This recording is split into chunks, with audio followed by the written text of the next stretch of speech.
The reason the rich find legendary chef Paul to cook for them is not because his cooking is unique, but because of his name. The rich ate as a symbol of power and status. As Paul's name became more and more famous, his hungry team started doing house calls. On this day, a family of 3 waited a long time for Paul's home service. The family of 3 wanted to experience what it was like to be rich. However, by the time Paul was checking the dishes, he suddenly realized something big was wrong. Paul immediately poured out the boiled soup. Then he hurriedly poured some tap water in a pot and brought a few packets of instant noodle seasonings and poured them into the pot. In this way, a pot of delicious thick soup was made. Due to Paul's relatively large reputation, the family did not suspect that the delicious truth was actually instant noodle seasoning. When they returned, Paul was instantly furious. It turns out that the girl is allergic to seafood and just one sip could lead to death. Paul keeps berating his men, not realizing that he's going to be stabbed by one of them. Apprentice Ori came to visit him in the hospital and specially fried him a Love brand fried noodles.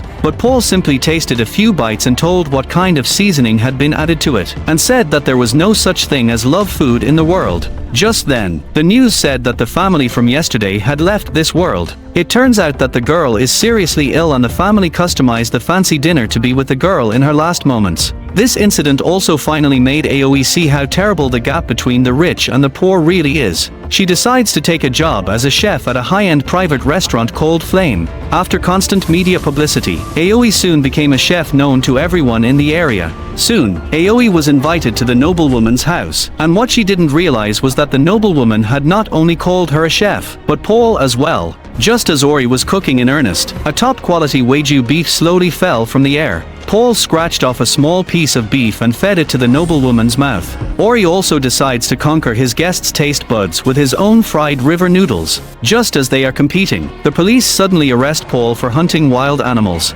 Even though Aoi wins the competition, she knows that she is a pawn of capital. She believes that happiness is not determined by money, and that living a healthy life with her family is true happiness.